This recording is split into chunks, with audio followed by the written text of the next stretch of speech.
Muy buenas tardes, aquí estamos en un nuevo programa aquí en AES Alambrar la Salud Mental. El programa que, como ya sabéis, siempre anunciamos, está dispuesto para toda la comunidad que tenga la necesidad de compartir reflexiones, dudas que tengan. Y el espacio está para eso, se construye comunitariamente con el apoyo y con la participación de todas y todos. Bueno, en este capítulo de hoy en AES Alambrar la Salud Mental, hemos podido generar la oportunidad de tener una invitada muy especial, donde para empezar el título de hoy tiene ya como nombre Racismo y Migración en Chile. ¿Es posible construir pese a la historia?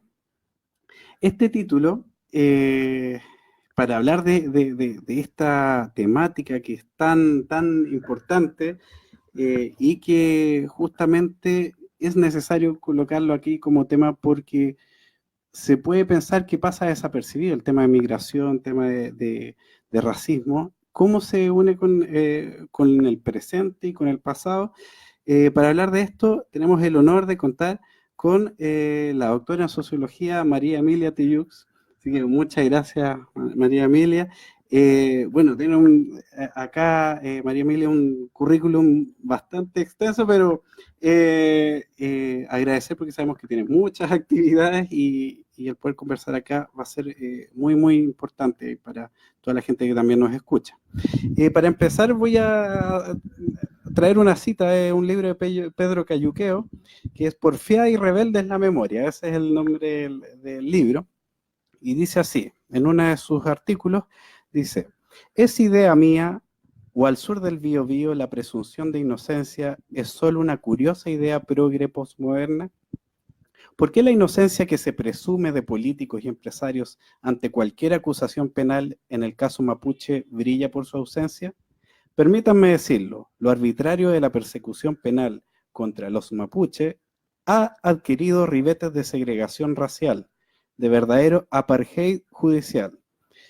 Y el racismo, sépanlo, es el perfecto abono de la estupidez de unos y la violencia de otros. Se cita de esa manera una temática justamente relacionada con la situación del pueblo mapuche en el sur y bueno, María Emilia, muchas gracias por estar acá y bueno, ¿qué te parece este título? Y darte la palabra. Bueno, buen título y también buena cita. Sí, incluso es muy amable Cayuqueo al hablar del racismo de esa manera. O sea, lo primero es agradecer que lo haya dicho, porque muchos piensan que solamente se comenzó a instalar o a difundir desde el momento que llegaron inmigrantes latinoamericanos y caribeños a Chile, pero en realidad el racismo ha sido una constante en la sociedad chilena. Tampoco es algo tan viejo, ¿eh? Porque tiene que ver con el capitalismo, tiene que ver también con las guerras, con la difusión de lo que ocurre con la Segunda Guerra Mundial, con la ciencia también, podríamos decir, la antropología del siglo XIX, ¿no? Los especialistas en racialización, quienes aseguraron que la raza, ¿no? Entre comillas, era un marcador a partir del cual uno podría pensar que hay superiores y inferiores, y así una escala, ¿no? Que está dada incluso en términos de colores, blancos, negros, amarillos y rojos, ¿no? Y en realidad vemos que toda esa suerte de pantón de colores tiene que ver con una historia fuertemente arraigada en nuestra sociedad. Entonces, el racismo contra los pueblos indígenas ha sido constante en este país y específicamente contra el pueblo mapuche, ¿no? Lo que pasa es que también es muy complicado pensar cómo ese racismo estructural, estructurado, histórico, antropológico, científico también, ¿no? Porque eso fueron las grandes universidades europeas donde se estudió eso específicamente, ¿no? Como para medir cuerpos o, claro, medir cráneos, medir cuerpos, medir todo de un ser humano para considerar lo que está en otro lugar que no es en lo humano y con eso obviamente aniquilarlo y masacrarlo y hacer fábricas con su propio cuerpo. Pero en fin, la cita es interesante porque apela a una condición, ¿no? A una condición, a un estado, a un problema que está instalado acá hace tanto tiempo, ¿no?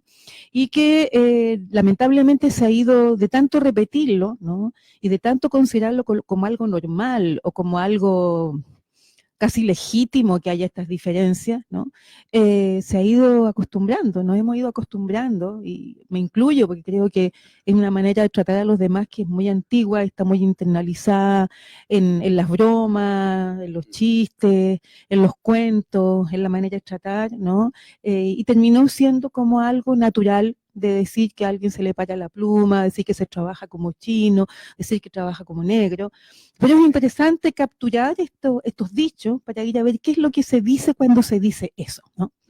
Y pienso, bueno, por ejemplo, que hubo chinos en Chile que murieron en condiciones muy duras en las minas del norte, y que efectivamente hubo africanos en Chile que llegaron en un momento donde la empresa capitalista, la colonización, los necesitaba obviamente como mano de obra gratuita, con todo lo que eso significaba, incluso cuando la esclavitud no fue tan dura quizás como en los países bananeros, pero en fin.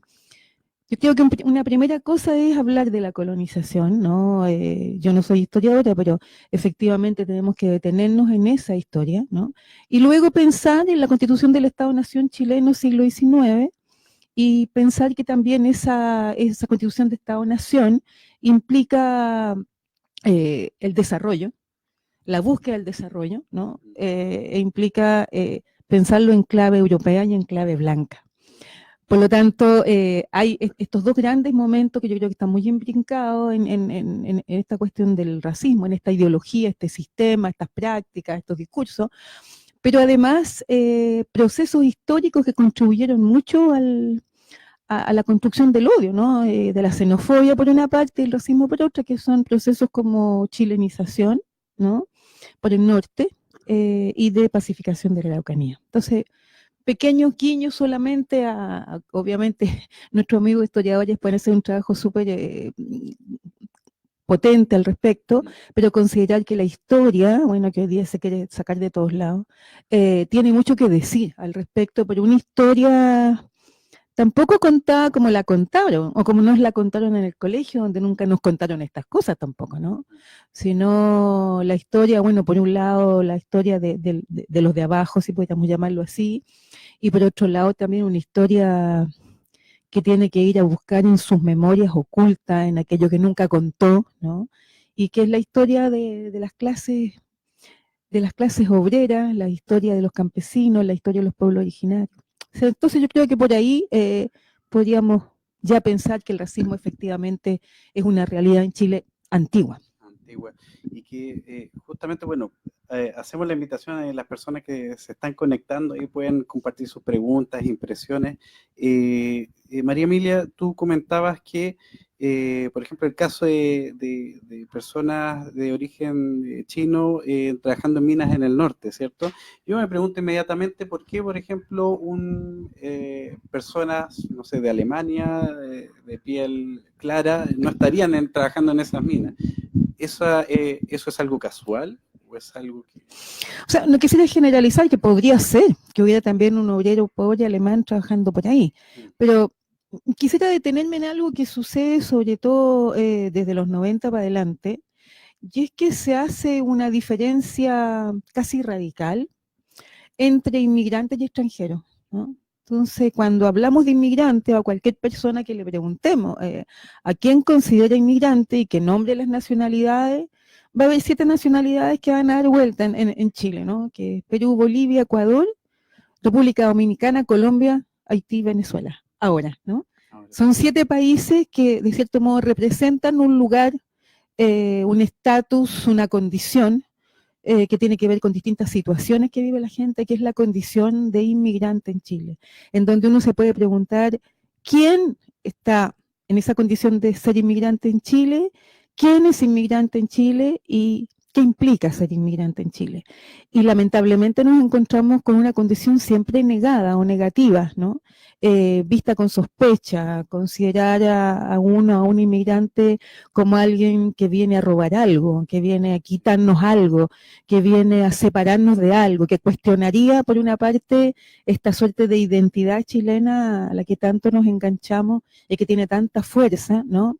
Y por otro lado, estaría haciendo peligrar la seguridad nacional. Entonces, por un lado, seguritización, proceso de seguritización y seguridad, y por el otro lado, problemas de, comilla, identidad, que se vería de cierto modo atacada o interrumpida, ¿no?, por la llegada de inmigrantes que, como bien lo dicen ahí unos colegas, serían los inmigrantes no deseados frente a extranjeros que sí son deseados. Entonces, procesos como estos, hoy día hay que revisarlos a la luz de la historia, porque sí hubo inmigración alemana en Chile, fue muy selectiva, tampoco hay que generalizar, fue muy selectiva, estuvo también en un trabajo muy serio que hizo en ese momento Vicente Pérez Rosales, cuando escribe su ensayo sobre Chile, cuando va como embajador de las migraciones a Europa, cuando presenta a Chile como un país que efectivamente es el mejor para vivir acá,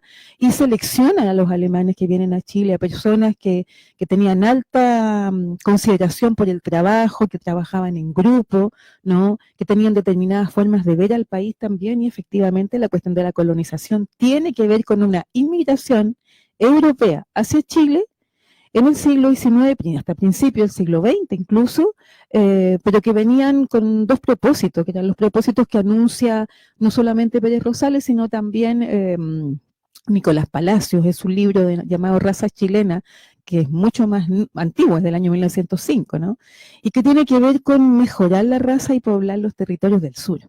Mejorar la raza. Sí, así se dijo, mejorar la raza, pero eso también estuvo en boca de Vicuña Maquena, no solamente de ellos, de otros más que en este momento no los tengo en la cabeza. Pero pensar que estos propósitos tenían que ver con el blanqueamiento, tenían que ver con el desarrollo, tenía que ver también con el trabajo sacrificado, representado por estos inmigrantes que obviamente tenían a su servicio la gente del sur para que trabajara para ellos. Entonces, hay un proceso de inmigración, invitación de inmigrantes hacia Chile, y obviamente cuando en ese momento, e incluso mucho tiempo después, se dice inmigrante, no se habla negativamente, ¿no? Porque también uno piensa que después hay inmigrantes, bueno, hay inmigrantes italianos, hay inmigrantes franceses, ingleses, por supuesto, ¿no? Todos con características muy distintas, ¿eh? Porque la inmigración italiana no lo pasó muy bien tampoco en aquella época, lo pasaron bastante mal en un momento.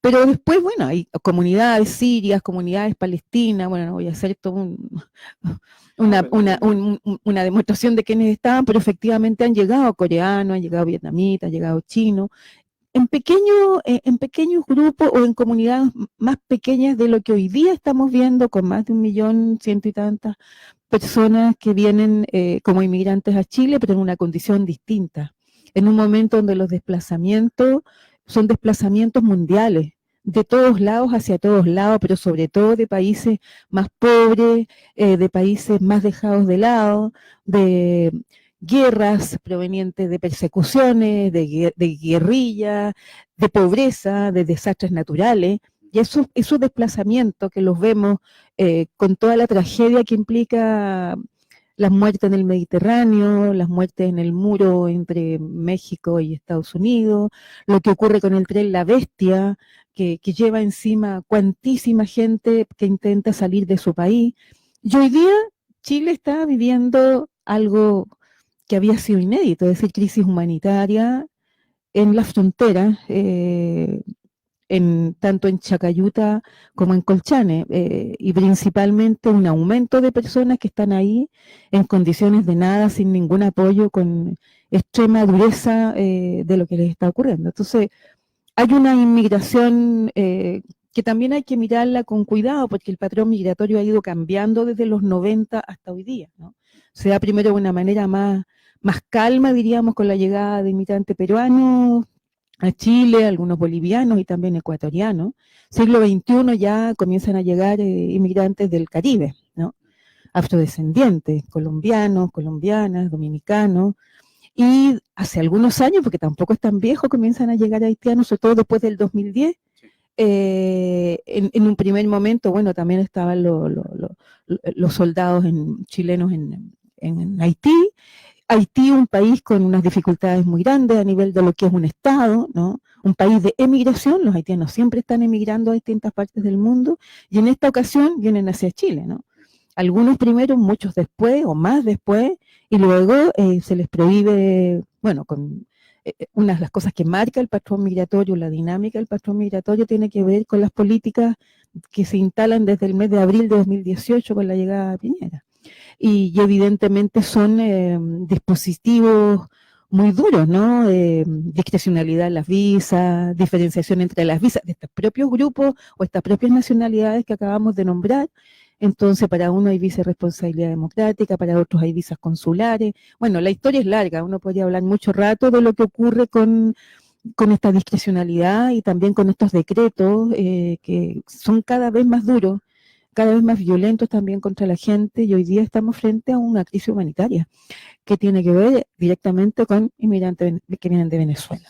En ese sentido, yo pensaba, por ejemplo, todo este tema que estás compartiéndonos ahí, nosotros tomando toda esa información, pensando un organismo como la OMS, la Organización Mundial de la Salud, que dice que, por ejemplo, el bienestar tiene que ver con un equilibrio biopsicosocial, ¿cierto? Entonces, uno piensa que este tema del racismo, la migración, ¿qué tendrá que ver con el tema del bienestar de alguna manera? Uno dice, o es solo un ejercicio intelectual que uno hace, o en verdad es algo del que hay que preocuparse. Bueno, el racismo tiene distintas manifestaciones, ¿no?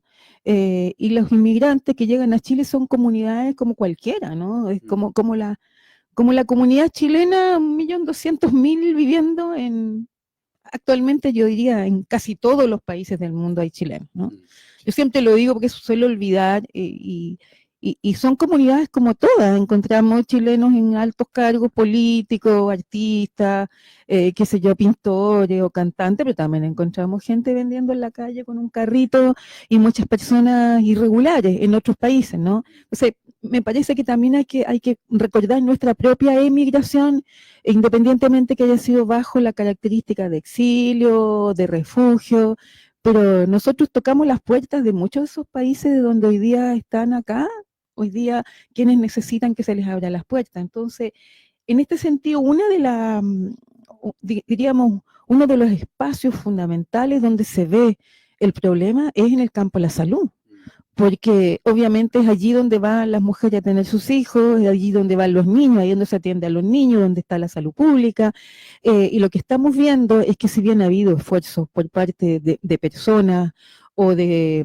CEFAM en particular, o SECOF en particular, en la atención, sobre todo en lugares donde hay más concentración de inmigrantes, que son las comunas conocidas, ¿no? Recoleta, sobre todo Quilicura, Santiago Centro, Estación Central, qué sé yo, por nombrar algunas.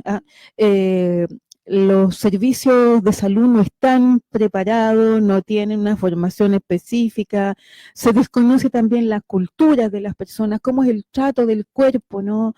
Cómo se exhibe o no se exhibe al cuerpo, cómo se sana, cómo se cura, qué desconocimiento hay sobre cómo entender una enfermedad, por ejemplo, cuando la piel tiene un color más oscuro y hay ciertas cuestiones a las que no estamos acostumbrados. Hay una falta de conocimiento muy grande, por una parte, que es reconocida incluso por los propios profesionales de la salud.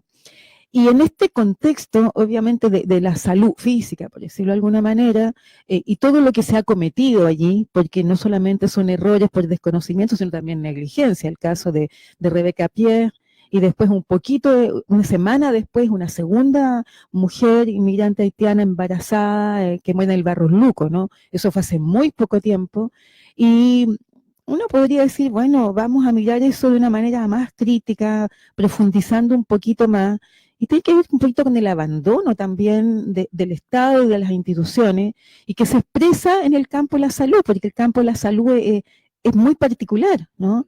Tiene ribetes muy específicos que es imprescindible mirarlos con mucho cuidado, y de ahí, en el campo de la salud, lo que ocurre con la salud mental, es una cuestión también muy delicada, porque ¿qué le pasa? Voy a pensar en un joven haitiano, por ejemplo, que se viene acá a los 19 años, 20 años, está solo, tiene que pasar un tiempo para que pueda aprender a hablar español, tiene que intentar reconocer el modo de vida chileno, ¿no?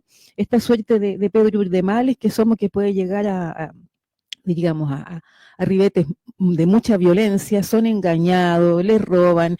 Según la cifra de la PDI, los migrantes son víctimas, sobre todo inmigrantes haitianos, son víctimas muy a menudo de robo, de estafa, de engaño, se le han vendido pasajes falsos, se les cuenta el cuento del tío, qué sé yo, se les roba el dinero, los celulares, y ya estar solo en un país, sufrir además del racismo propio más antiguo y biológico que tiene que ver con el color de piel, ser insultado, ser escupido, ser maltratado, ser humillado también, ¿no? Explotado, y explotado, y explotado, todo el tiempo porque estamos con, el inmigrante es fundamentalmente un trabajador, por lo tanto es mano de obra también, según los propios empresarios los dicen, están muy contentos que existan inmigrantes en Chile. Entonces, en esas condiciones de vida, además viviendo en lugares extremadamente caros, el arriendo haitiano siempre oscila entre lo mínimo de entre 100.000 y 200.000 pesos en unos lugares terribles,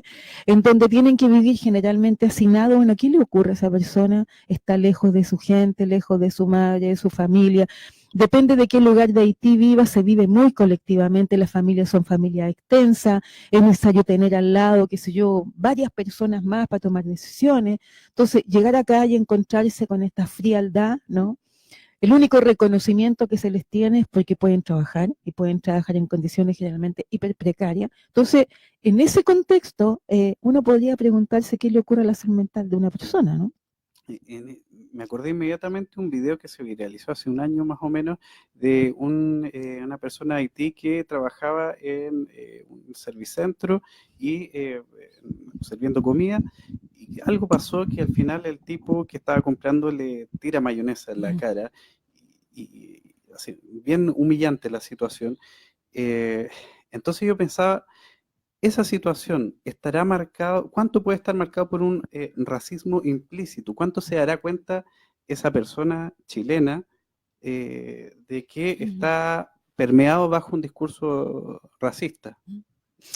Mira, yo creo que la cuestión es como bien delicada.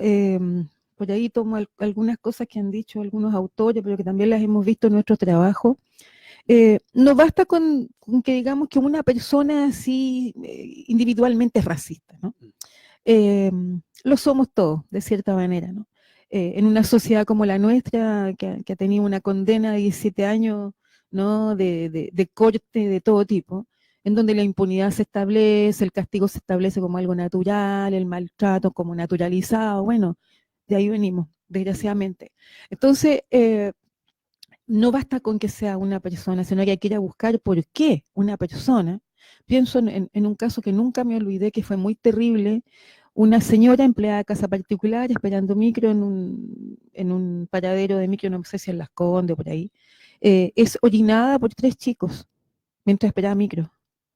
O sea, ese cuadro es terrible, ¿no? De una humillación brutal a una trabajadora.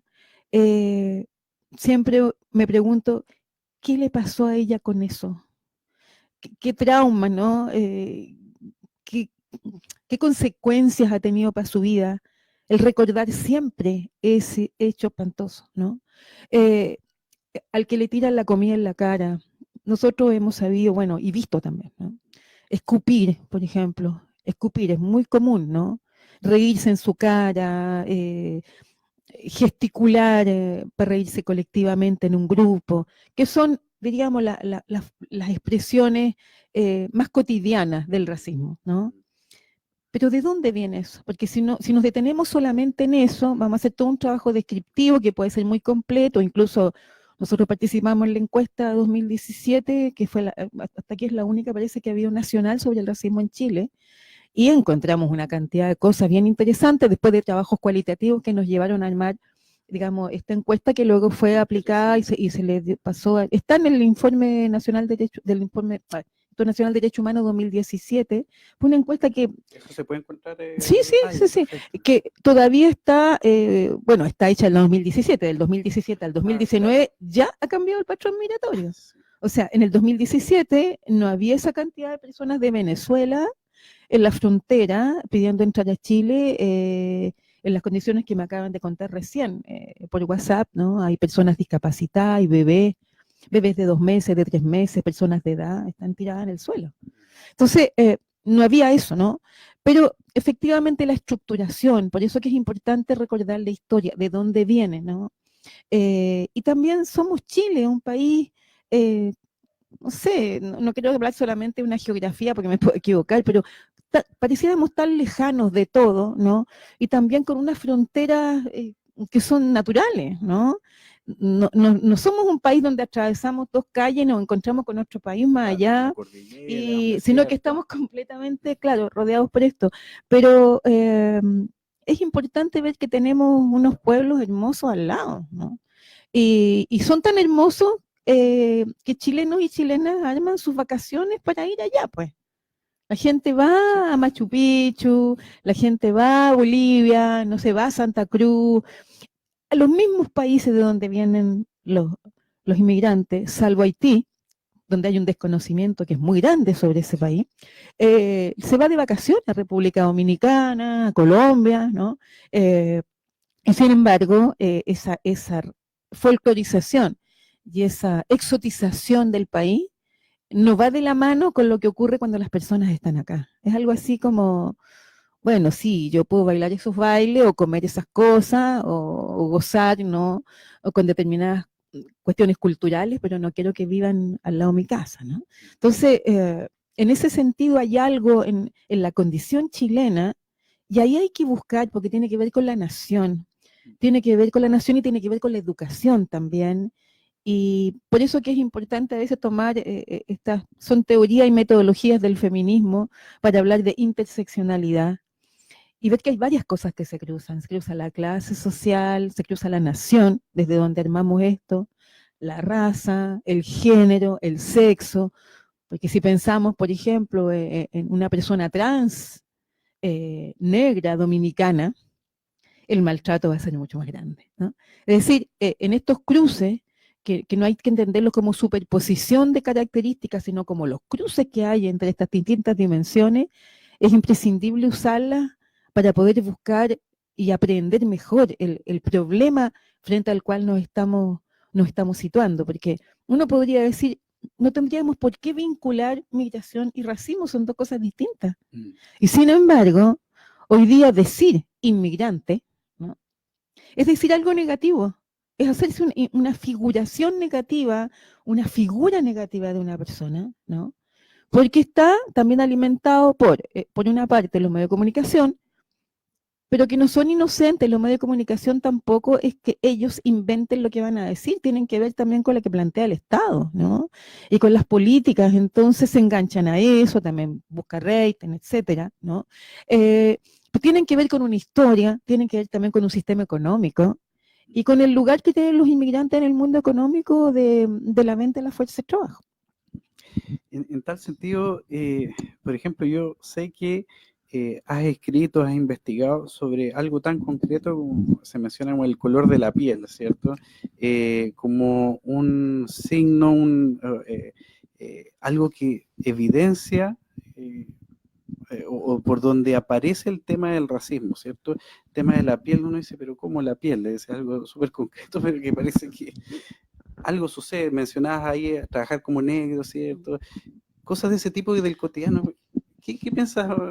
Mira, hace ya varios años, ¿no? Muchos años que coordinamos un núcleo de investigación sobre sociología del cuerpo y las emociones. Y yo pienso que son campos de investigación, de reflexión, que nunca fueron muy bien vistos, ¿no? Porque supone que hay que estar en las grandes, como en las grandes teorías o grandes estructuras de pensamiento, pero en realidad entrando por el cuerpo y las emociones uno va aprendiendo muchas cosas. O sea, hay construcción, el cuerpo es una construcción social, pero más hay una construcción que va vinculada a lo que es un estereotipo, ¿no? Ahí los psicólogos han trabajado mucho esto, ¿no? Lo que es una idea en la cabeza o puesta en la cabeza, como dice Lipton, y finalmente esa idea se termina convirtiendo en verdad, ¿no? Y como en un así son las cosas, ¿no? Entonces, la cuestión de la piel es muy importante. Fíjate que yo comenzaría respecto a la piel diciendo que, por ejemplo, en Chile hay algo que yo no he visto en otra parte. Hay un lápiz color piel. Podemos empezar por ahí, ¿no? Y bueno, nosotros estamos en toda una pelea por terminar con eso. allá que eran las Cierto, empresas. ¿no? Sí, sí. Pero el lápiz color piel supone que todas las pieles son rosadas o rosas, ¿no? Y que por lo tanto la piel es de ese color. Tiene que ver de nuevo con este lugar que tiene lo blanco dentro de la constitución nuestra, como chilenos, como chilenas, y no solamente en Chile, también en otros países, ¿no? Entonces, dentro o al interior de lo que nosotros consideramos como blanco, y que muchas veces hay muchos europeos, incluso norteamericanos, que nos dicen que aquí no somos blancos. El otro día lo decía un profesor, ¿no? Aquí en Chile no hay blancos. Entonces, riéndose, ¿no? Bueno, lo decía muy amablemente, pero eso te hace pensar por qué nosotros nos reconocemos así. ¿Qué ocurrió con este lugar que tuvimos como colonizado, ¿no? Colonizada. ¿Qué ocurre con este colonialismo, tanto que hablaba Quijano, ¿no? Del saber y del poder, esta colonialidad de la que hablaba Quijano, perdón. ¿En qué lugar estamos ahí, ¿no? Porque luego, en lo blanco que somos, ¿no? Se comienzan a hacer una serie de diferenciaciones, moreno pálido, trigueño, blanco no sé qué, como si hubiese de nuevo otra vez una suerte de diferenciación al interior de los blancos para reconocernos en qué. Porque la idea de decir que somos blancos, eso no hay conciencia, porque funciona nomás, ¿eh? Es que estamos cerca de lo europeo, porque somos blanco europeo y que por lo tanto en ese sentido nos ubicamos más en ese lugar de la dominación. Pero no hay que olvidar que la blancura en Europa no es cualquiera, tiene que ser un hombre en primer lugar, tiene que ser dominante, tiene que ser poderoso, tiene que ser heterosexual, es decir, tiene que tener una serie de características para que sea, comillas, respetado en tanto que tal, donde las mujeres, por ejemplo, desaparecen. No, interesante eso, como hay una categoría que también hay otras subcategorías que marcan la exclusión y la inclusión en un sistema social. Bosinov tiene algunos comentarios.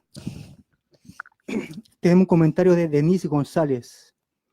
FONASA solicita a un fiscal pronunciarse sobre la cobertura de salud, perdón, sobre la cobertura de seguro público para los migrantes. FONASA instruye a la atención primaria no inscribir a personas con visa de turismo sabiendo que la realidad es que vienen a residir en el país. Bueno, ella lo dice todo, ¿no? No hay mucho que comentar, salvo decirte una cosa, Denise, muchas gracias. Yo creo que, bueno, a propósito de la salud, vuelvo atrás sobre lo que los colegas, los compañeros acá están haciendo. Creo que la cuestión de la salud es una de las dimensiones que hay que trabajar mucho más, porque independientemente de lo que tú señalas, sin embargo, hay CESCOP, CEFAM, que están atendiendo igual a la gente. Hay municipios que han dicho que se debe atender igual a la gente. Entonces, alguien que está, un profesional, una enfermera, una ginecóloga, una matrona, un médico, una médica, ¿qué hace cuando se encuentra frente a un cuerpo que sufre? Yo trato de pensarlo al revés por cosas que a mí me han pasado. Nunca he vivido lo que ha vivido un inmigrante, jamás, ¿no? Pero me quebré una pierna en Portugal, en 3 partes, y me atendieron en un hospital público en la ciudad de Porto, maravillosamente. No me operaron, pero me atendieron súper bien. Nadie me preguntó cuando llegué que le mostrara algún papel. Ni siquiera me pidieron un pasaporte, no me pidieron absolutamente nada. ¿Qué ocurre cuando hay alguien que sufre, cuando hay una mujer que está pariendo, cuando hay alguien que tiene un accidente, ¿no? ¿Qué vamos a hacer? No, sí, se va a atender. Bueno, y después, o si se va a atender solo a los niños y no se va a atender a los padres, no se pone en riesgo en fin, hay cuestiones muy desajustadas de la realidad humana que a mí me hacen pensar que estos maltratos, ¿no? Que yo los considero racistas, obviamente, es porque se ha dejado a algunos seres humanos fuera de la humanidad. Y yo no voy a hablar solamente de las personas migrantes, también hablo de las personas que están en las cárceles, hablo de la gente, mucha gente de la calle, de trans, de gays, de niños pobres. O sea, lo que ha pasado en el Servicio Nacional de Menores es una muestra de esta crueldad instalada, ¿no? Entonces, me parece muy bien lo que señalas, porque hay que decir que efectivamente esto que se plantea allí pone en cuestión la humanidad y el trato humano que se le debe dar a una persona. En ese sentido, pensaba, se dice que por derecho, por la Declaración Universal del Derecho Humano, debiese tener acceso, ¿cierto?, por el Estado a por ejemplo, situaciones de emergencia, cualquier persona que tuviese algún percance y debiesen estar los servicios de salud dispuestos para aquello. Pero algo sucede, parece una diferenciación ocurriría. ¿No bastaría con que la ley, con que lo diga, ya debiese cumplirse? Digo algo súper obvio, pero creo que... Sí, lo que pasa es que nosotros como seres humanos, no sé cómo decirlo, común y corriente, consideramos que eso es un derecho para cualquier persona, sea quien sea. Pero me parece que hoy día hay que pensar en lo que está ocurriendo con la crisis humanitaria en la frontera, no están siendo atendidas las personas. Sí. Yo me pregunto, bueno, Chile ha firmado una serie de convenciones internacionales, muchas, ¿no? Pero además hay instituciones internacionales, o sea, me pregunto dónde está UNICEF, por ejemplo, presente en la frontera. Claro. Ha habido organismos que han estado y hay gente que con mucho sacrificio ha intentado hacer un montón de cosas, pero si el Estado no los deja entrar, ¿qué peligro puede representar un bebé de 2 meses? Bueno, eso por una parte, y sí, hay otras cosas que quería agregar, porque hoy día recibimos un mensaje muy, muy duro, ¿no? De lo que le está pasando a mujeres haitianas. Si me permiten, Sí, me no, gustaría adelante, leerlo porque lo adelante. recibí hoy día y lo voy a leer y las voy a citar sin dar sus nombres, comillas. Dicen así: por ser negras, mujeres y haitianas nos quieren echar de nuestro lugar de trabajo. Somos más de 50 mujeres haitianas, algunas llevamos más de 8 años trabajando vendiendo café de noche en el mercado Lo Valledor.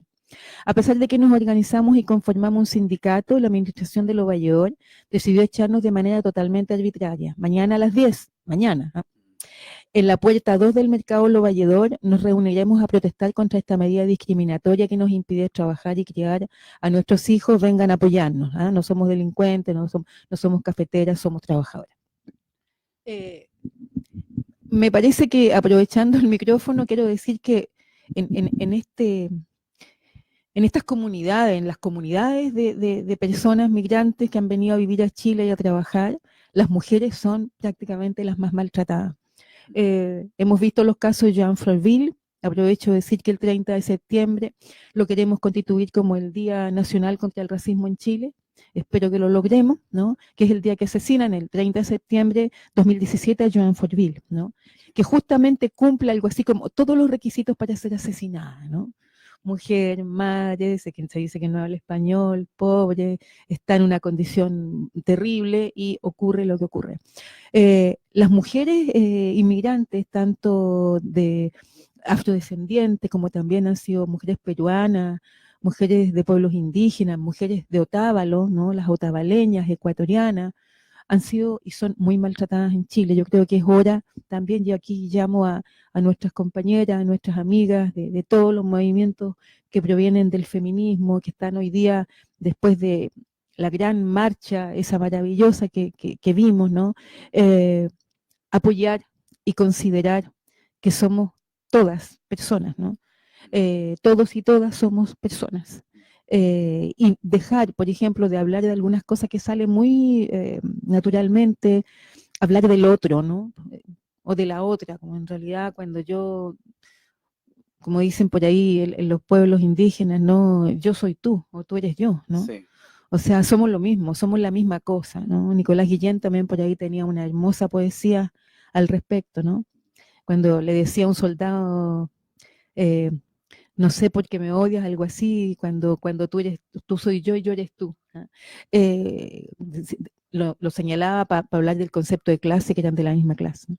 Entonces, la deshumanización que está operando, hay que entenderla como entrando en unos procesos de racialización que son muy potentes, y cuando una persona que migra a Chile llega a la frontera, comienza a vivir un proceso que es un proceso de racialización que contiene un montón de cosas. Contiene la estigmatización, contiene la sexualización y todos los elementos que contribuyen desde los estereotipos, los fenotipos, las llamadas diferencias culturales, ¿no? Colocadas en un lugar que los minoriza, los alteriza y les complica su vida en Chile. Quería tomar, bueno, dejamos ahí la pregunta, vamos a tomar el comentario de la gente. Desde Puerto Montt, Verónica Aros. Pregunta: ¿qué apreciación tiene usted respecto al camino que debe tomar nuestro país para acoger a las personas que eligen migrar a Chile independientemente de su país de origen? Muchas gracias, Verónica. Pienso que hay varias cosas, algunas cosas las he dicho, pero hay un concepto muy hermoso que es el concepto de comprensión, ¿no? No tiene traducción en alemán exactamente, ¿no? Pero es algo así como estar en el lugar del otro sin serlo, siendo yo, ¿no? Es decir, en algún momento ponerse en ese lugar y imaginarse por muy poquito tiempo lo que yo haría en una condición o en una situación similar. El problema es que el ser migrante es una posibilidad que podemos tener en cualquier momento. Si no nosotros, nuestros hijos, nuestros nietos, y convertirse en migrantes. Y en ese sentido, creo que por una parte tiene que haber políticas migratorias que contengan justicia y que esté basada en los derechos humanos integrales de las personas. Dije derechos humanos y además integrales, porque a veces derechos humanos solo no da cabida a todo lo que estamos diciendo. Derechos humanos integrales en todo lo que atañe a los derechos de la persona, el trabajo, la vida, los juegos, el ocio, el amor, todo. Una cosa, derechos humanos integrales. Y por otro lado, comenzar a pensarnos a nosotros mismos y buscar quiénes somos. Yo creo que es una muy buena cosa. ¿Quién fue el abuelo, la bisabuela, la tatarabuela? Buscar, trajinar en nuestra historia, porque en general la historia de los dominantes, siempre el linaje es súper conocido. Rápidamente un chico puede hablar del tatarabuelo sin problema, porque así se le enseñó, para que supiera que todos fueron dominantes desde el linaje, ¿no? Desde los más viejos. Pero a nosotros nunca se nos enseña un poco eso. ¿Qué hizo tu abuelo? ¿Qué hizo tu abuela? ¿De dónde venía? ¿De qué ciudad venía? ¿De qué pueblo venía? ¿Qué cosas trajo consigo? ¿Qué riqueza? ¿Qué saberes, más que conocimientos, qué saberes trajo consigo y de cuáles saberes nos apropiamos? El mirarse uno a uno mismo, tanto desde la historia de la familia, una, como desde la historia de la nación, dos, como mirarse a un espejo. Yo encuentro que es muy interesante, nosotros lo hacemos bastante en algunos talleres, trabajamos mucho con espejos para comenzar a buscar qué tenemos nosotros, que por ejemplo es algo muy similar a que tiene aquel pueblo al que nosotros tratamos mal, ¿no? O a la vecina o al vecino. Y esa suerte de reconocimiento social del otro, ¿no? Permite entender mejor la gente, porque no basta con enternecernos con una canción que viene de otro país. Bueno, cuando llega el cantante lo recibimos como un rey, obviamente, pero es representante de ese país de donde hay personas que viven en Chile que tratamos mal, ¿no?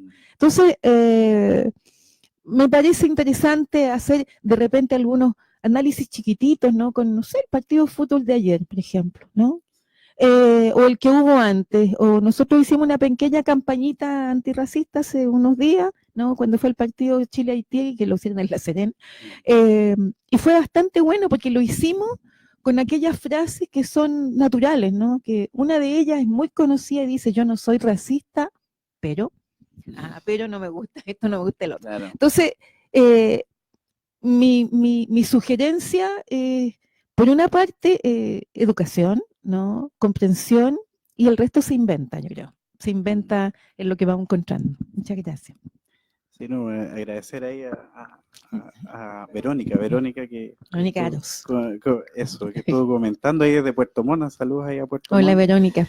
Y bueno, María Emilia, justamente con todo esto que estamos hablando, preguntarte, quizás voy a la pregunta, pero me gustaría saber tu punto de vista como,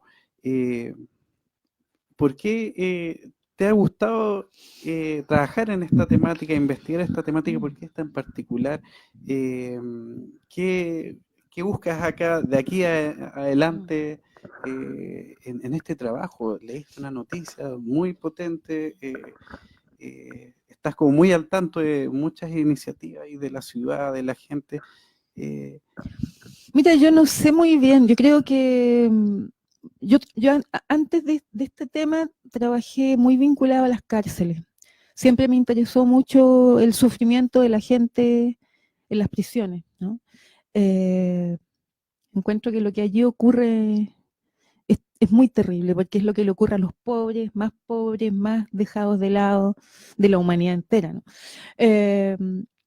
Pero pasó con cosas muy cotidianas, ¿no? Fue un día que estuve mucho rato sentada en la Plaza de Armas, hace mucho tiempo, fue en los 90, ¿no? Comenzaban a llegar las mujeres peruanas y vendían, recién comenzaban a vender algo que a mí me gusta mucho cuando voy a Perú, a Bolivia, es tomar jugo, que aquí no había antes, con esas máquinas como metálicas en que que exprimen el jugo en la calle, y me comencé a dar cuenta que llegaban cosas fantásticas de otro país. Y lo que observé fue un día domingo, observé mucha violencia, ahí vi escupir a la gente, insultar y maltratar. Y lentamente yo creo comenzamos con otros colegas, también compañeros de trabajo, a preocuparnos por abordar. En ese momento era, ¿por qué se venía la gente a Chile? No era la gran pregunta, ¿por qué se vienen para acá? ¿Qué ¿no? ven acá? ¿Qué ven acá? Claro. Y bueno, había refugiados también, había inmigrantes, pero a partir de allí cada vez más comencé a acercarme a algo que de algún modo también vi en otras partes, o lo he visto en otros países. ¿Ah? El racismo en Europa también es muy duro, ¿no? Es muy duro y es tremendamente represivo. Y yo creo que está vinculado también con algunos autores que siempre me interesó estudiar, con algunas escuelas de pensamiento que creo que me permiten muy bien leer estas cosas, como la Escuela de Frankfurt, por ejemplo, la misma Escuela de Chicago, con el propio Goffman, las relecturas de Marx con la explotación. El conocer amigos y amigas, colegas, cercanos de otros países viviendo en Chile, pues es una tremenda oportunidad. O sea, he aprendido mucho de Haití con mis colegas haitianos. Algunas cosas sabía, pero no las sabía todas, ¿no? No sabía la dimensión, por ejemplo, de la lucha por la independencia contra la esclavitud. No sabía las distintas corrientes que ahí se habían cruzado. Desconocía también una serie de propuestas interesantes que tienen para la lingüística, por ejemplo, ¿no? Para el conocimiento, la filosofía. Bueno, es muy complicado porque allí sí que hay algunas cosas que uno puede comparar cuando uno se va a otro país y tiene que trabajar en cualquier cosa para sobrevivir. Pero yo siempre digo, sí, uno lo hizo, pero poquito tiempo, ¿no? Son los momentos en que uno se las arregla para tirar para arriba, digamos, ¿no? Entonces, claro, puedes estar haciendo aseo, limpiando casa, da lo mismo, porque además son trabajos absolutamente legítimos y que implican ganarse la vida. Muchos de ellos hechos con mucho respeto por parte de las personas que contrataban esos servicios, ¿no? Pero cuando se convierte en una vida entera, entonces conversas con la chica que limpia los baños en el aeropuerto de Pudahuel, en la parte, digamos, internacional, y, y pucha, una socióloga, o sea, es terrible porque dice, cero oportunidad para sus diplomas, tanta dificultad, esto es para todos los extranjeros en la Universidad de Chile, ahí se hacen las convalidaciones, cero oportunidad para sus cosas, ¿por qué no facilitar la llegada de tanto profesional que está acá hoy día, ¿no? Porque fue así, digamos, bueno, después me fui enganchando cada vez más, me interesaron mucho los niños también, los niños, las niñas, hijas de inmigrantes, la manera en que eran tratados en los colegios, pero también me interesa cómo han contribuido hoy día al deporte, a la música, a los concursos de lenguaje que ganaban uno tras otro, pero no porque sean inmigrantes, sino que son niños, y el problema está en que yo no tengo por qué exhibir a qué bueno que este niño ganó tal cosa porque es colombiano, no lo ganó porque es un niño que se llama fulano de tal y punto.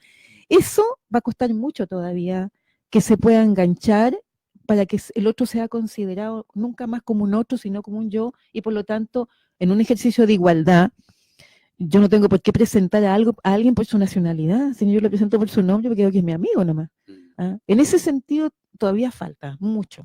¿Ya? Sí, me hace mucho sentido todo lo que has mencionado con respecto a esta palabra que se utiliza hoy en día, la inclusión, ¿cierto? La inclusión que bien que exista, en salud mental se habla muchísimo, donde está muy marcado por la exclusión, el ver a la otra persona como una persona extraña, que hay que alejar, o a la cual se le tiene miedo. Entonces, pareciera que ahí hay desafíos migración, racismo, cuando hablas de esa temática. Estamos en la última parte del programa, María Emilia, se ha pasado así súper rápido. Justamente ya como cerrando todos estos datos que te agradecemos que has compartido, ¿qué crees de aquí para adelante que es lo que, tomando el título de este programa, cómo se puede construir pese a la historia? Entonces, diste algunas pistas, pero ¿qué crees que habría que hacer de aquí para adelante? Bueno, yo pienso que insisto que hace falta una política migratoria que sea hecha en base a los derechos humanos integrales de todas las personas. Ha habido bastantes esfuerzos para intervenir, para participar. Bueno, dudo mucho sobre lo que va a hacer esa ley, que me imagino que va a salir a fin de año. Es necesaria esa política, ¿ah? Pero por otra parte, yo diría que hay esfuerzos de muchos lados, con distintos énfasis, ¿no?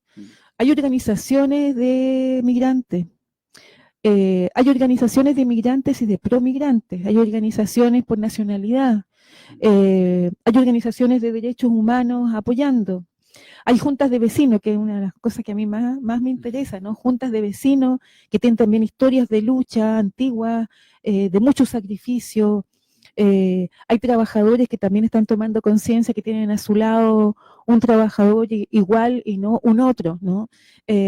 Tengo, yo diría, confianza, no me gusta usar mucho la palabra esperanza, ¿no? Tengo confianza en que el ser humano tenga esas características de ser humano para comprender, acoger, también sugerir, criticar a la persona que viene de afuera y con la que se encuentra y viceversa, ¿no? Además, Chile está creciendo con niños y niñas, hijos de inmigrantes.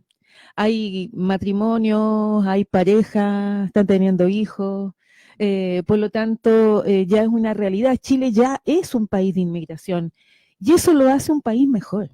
Es un país de inmigración. Ahora, sobre los desafíos, hay muchas cosas. Yo voy a hablar desde el campo donde me sitúo, que es la universidad. Pienso que hay que hacer cursos sobre migraciones contemporáneas, sobre interculturalidad, sobre la problemática del racismo en distintas carreras. Por ejemplo, trabajo social, enfermería, medicina. Es importante que también le entreguemos herramientas de conocimiento y que también podamos extraer de lo que la gente ha hecho sin tener esos conocimientos y ha hecho posible la acogida amable, ¿no? Eso lo hemos visto en la Junji, lo hemos visto en los jardines infantiles, en los colegios, en los centros de salud. Hay muchísima gente en Chile que acoge a las personas como si fueran ellos mismos. Entonces, si bien hay por un lado tanto horror, estoy segura que aquí en las redes muchas veces los insultos se amontonan y son muy terribles porque generalmente son muy, muy crueles, ¿no? Es importante decirle a esas personas que se enojan tanto, ¿no?